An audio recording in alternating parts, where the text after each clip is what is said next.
प्यारे गुरु भक्तों, पुराने जमाने की एक बात है। दो ब्राह्मण एक ही शहर में रहा करते थे। एक गरीब था और दूसरा अमीर। दोनों पड़ोसी थे। गरीब ब्राह्मण की पत्नी उस ब्राह्मण से रोज ताने देती और उससे झगड़ा करती थी।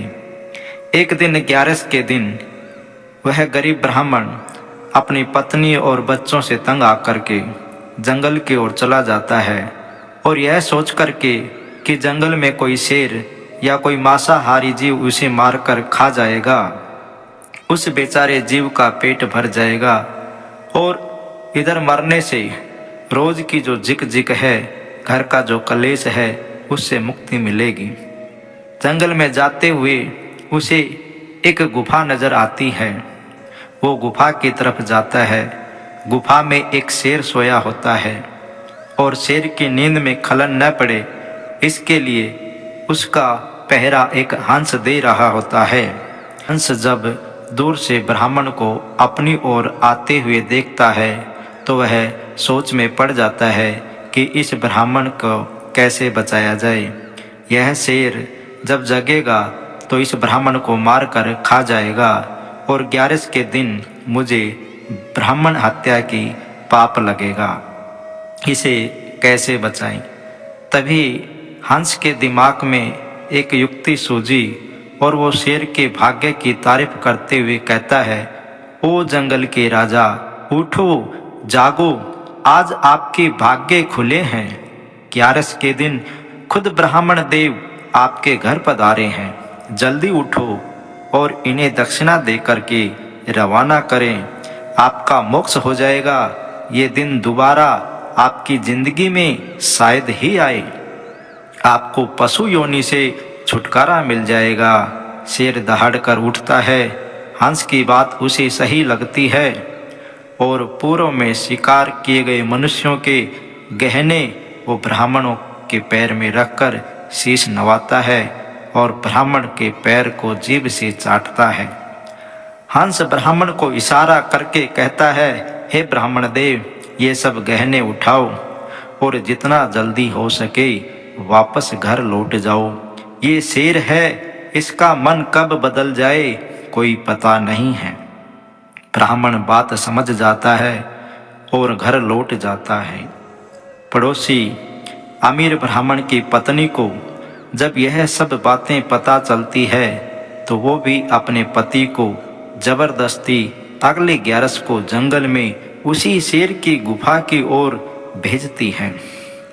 अब शेर का पहरेदार बदल जाता है। नया पहरेदार हंस की जगह कौवा बन जाता है। जैसे कौवे की प्रवृत्ति होती है, वो सोचता है, बढ़िया है, ब्राह्मण आया है, शेर को जगाऊं, शेर की नींद में खलल पड़ेगी, गुस्सा किया हुआ शेर ब्राह्मण को मारेगा तो कुछ मेरे भी हाथ लगेगा, मेरा भी पेट भर जाएगा। ये सोचकर वो काऊ काऊ काऊ चिल्लाता है। शेर गुस्सा हो जाता है। दूसरे ब्राह्मण पर उसकी नजर पड़ती है। उसे हंस की बात याद आ जाती है। वो समझ जाता है कौवा क्यों काऊ काऊ कर रहा है।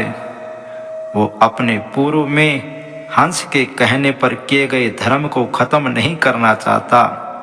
फिर भी शेर शेर होता है, जंगल का राजा। वो दहाड़कर ब्राह्मण को कहता है, हंस जो अच्छी सोच वाले थे, अच्छी मनोवृत्ति वाले थे, वे अब उड़कर सरोवर को चले गए हैं और अब कौवा प्रधान पहरेदार है जो मुझे तुम्हें मारने के लिए उकसा रहा है।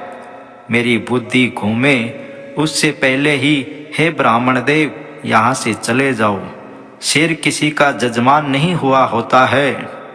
वो तो हंस था जिसने मुझ शेर से भी पुण्य करवा दिया। दूसरा ब्राह्मण सारी बात समझ जाता है और डर के मारे तुरंत अपने प्राण बचाने के लिए घर की ओर भाग जाता है। प्यारे गुरु भक्तों, इस कहानी से हमें शिक्षा मिलती है कि हंस और कौवा कोई और नहीं, ये हमारे ही चरित्र हैं। कोई किसी का दुख देखकर दुखी होता है, उसका भला सोचता है वो हंस है, और जो किसी को दुखी देखना चाहता है, किसी का सुख जिसे सहन नहीं होता, वो कौवा है।